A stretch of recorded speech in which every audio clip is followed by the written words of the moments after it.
Halo? Bite? Ni byiza. Maze kuvugana n'aba basore banjye. Ya, nawe ugira amarenga ashoboka. twavuganye bagira kuri ntuza barambwira bati ni ibintu byoroshye ariko ndababwira nti dukeneye ariko emergency. Barambwira bati emergency nta kibazo, mbabwira iyo ariyo. Barambwira bati iriya ntabwo yoroshye, irimo na nuza na security ikomeye cyane kubera ibi by'umupira. Tugerageza kuvugana ku ntuza ku giciro cya biriya amamodoka yo gukodesha mu mupira.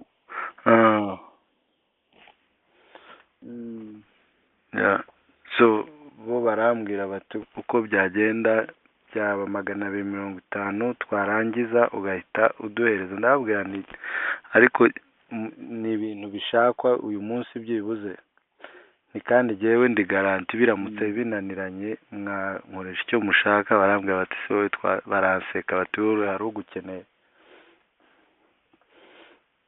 None se yumva byagenda biti nabo barore situation uko imeze.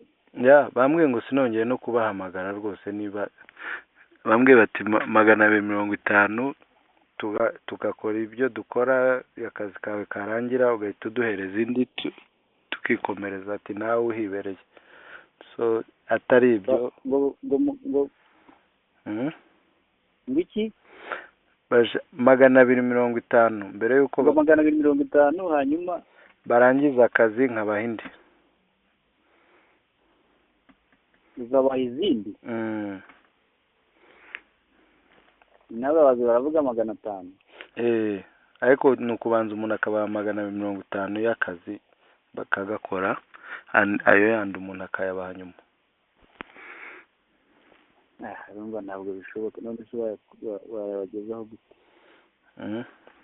Karangiye wumva nabo bakwiye kureba. None se wumva se hagati y'uyu munsi n'ejo anything can happen.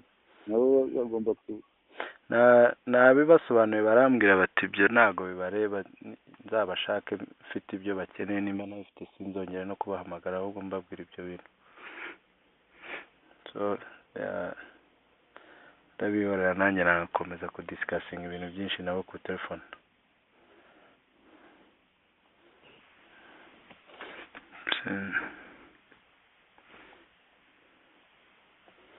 Nzira kuko nababwiye barambwira bati we ibintu byo mu hospital n'iki urashaka kubyita ibintu byoroshye, nta habari za kamera zihari ibiki.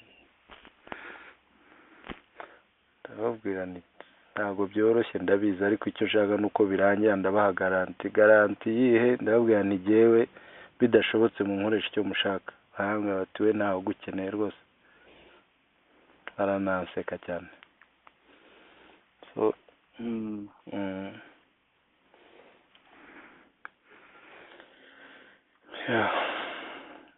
rero uko tubigenza ngira ngo nanjye ntabwo nakomeza kwishyira kuri aba bantu mbahamagara.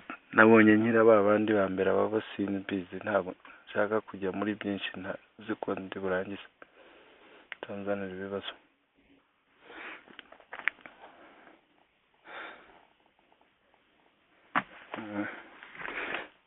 Ubu simbizi. Ikibazo ni ukuzana message rwose. Njyewe numva ibyo nta nubwo byakabaye ikibazo.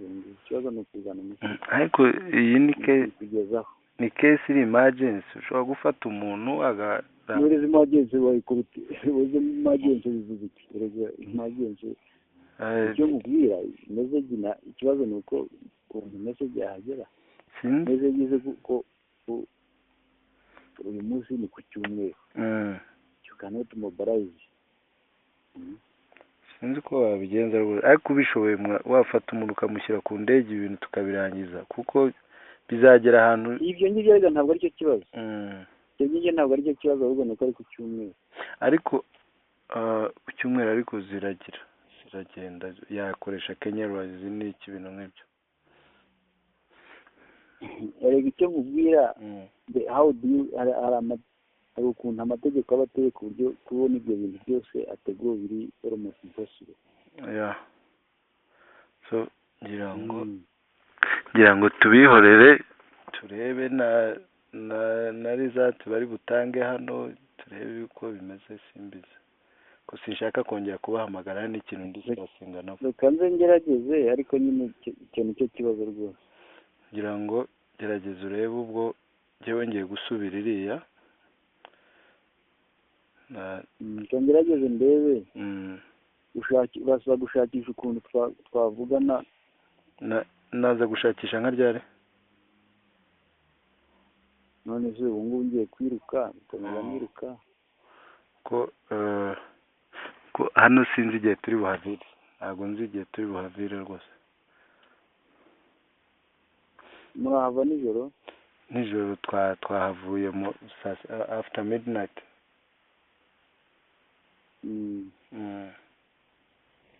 ubu ngubu utekereza ko muri buhave ryari? sinzi ndagira ndakumenyesha. ngira ngo reka tubanze turebe result nizimara gusohoka ndagushaka nkubwira. biraza no kuduha igishushanyo. Okay sir.